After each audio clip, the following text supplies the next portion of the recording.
Today, we're taking a detailed look at this Town Hall 16 War and CWL Base, a layout built to create difficult pathing, protect its most valuable defensive zones, and punish attackers who rely too heavily on predictable spam strategies. At first glance, the base may look fairly open and straightforward, but its real strength comes from the way the compartments redirect troops and separate the town hall from the opposite side of the village. Stay until the end, because I'll explain the most dangerous attacking mistake players can make against this layout and how this base can turn a promising attack into a frustrating 2-star result.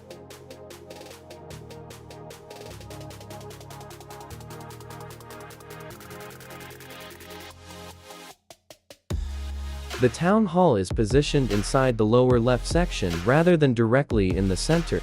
This creates an important strategic choice for the attacker. They can enter from the town hall side and secure the main objective early, but that approach sends the army directly into a heavily protected area. The attacker will likely need heroes, spells, and siege support just to survive the opening phase. The alternative is to begin from the opposite side, clear several major defenses, and approach the town hall later. However, this creates a much longer route through the village and increases the risk of running out of time. That conflict is exactly what makes an offset town hall effective in war. It encourages attackers to commit early while still leaving a large portion of the base standing after the town hall has been destroyed.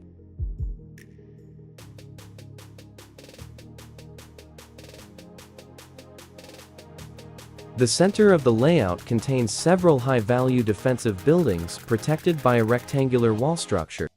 This central zone acts as a pathing barrier. Troops entering from the top or right side may move around the compartment instead of continuing toward the town hall.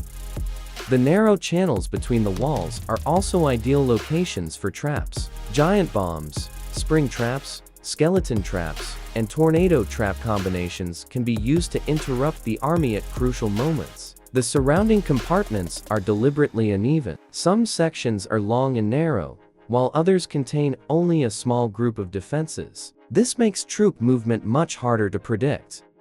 Ground armies may split into separate groups, while heroes can become distracted by buildings along the outer edge. Once the formation breaks apart, the attacker loses the ability to concentrate healing, rage, or support abilities on the entire army. The heavy defenses are spread across different parts of the village instead of being stacked together. This means the attacker cannot remove every major threat with one queen charge, one fireball, or a single siege machine entry. The monolith and other core defenses apply pressure to high hit point troops and heroes entering the middle section. Inferno towers cover several important routes, creating dangerous damage zones around both the core and the town hall side. Scatter shots provide splash damage from separate angles, punishing grouped troops such as root riders, yetis, bowlers, super witches, and support units moving behind the front line. The X-bows maintain constant damage throughout the attack, while the merged defenses strengthen the side compartments and make cleanup more expensive. Defensive heroes are also placed across multiple sections. This forces attackers to fight them at different stages rather than removing all of them during the opening push. For air armies, the wide defensive distribution is equally important. Air defenses, sweepers, archer towers, and hidden air traps can create multiple layers of pressure before dragons, dragon riders, or balloons reach the most valuable targets.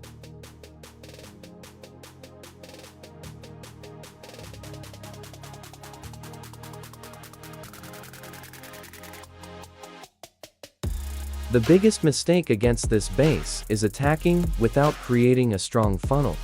A rushed spam deployment can cause troops to circle around the outer compartments while only a small part of the army enters the core. If the attacker begins near the town hall, they may secure 1 star but lose too many troops to finish the rest of the village.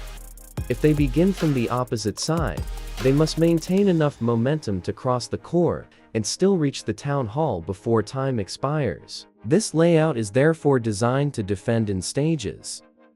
The outer buildings delay the funnel. The side compartments split the army. The core consumes spells and hero abilities. Finally, the Town Hall section tests whatever remains of the attack.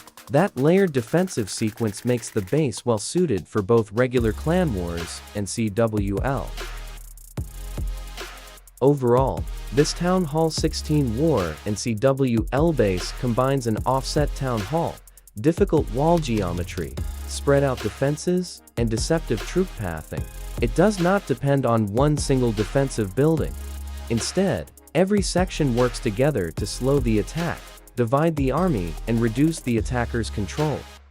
If you found this analysis useful, make sure to like the video, share it with your clanmates, and subscribe to the channel for more fresh war, CWL, ranked, and farming base designs. Finally, turn on the notification bell so you don't miss the next Town Hall 16 layout. Thanks for watching, and I'll see you in the next Clash of Clans video.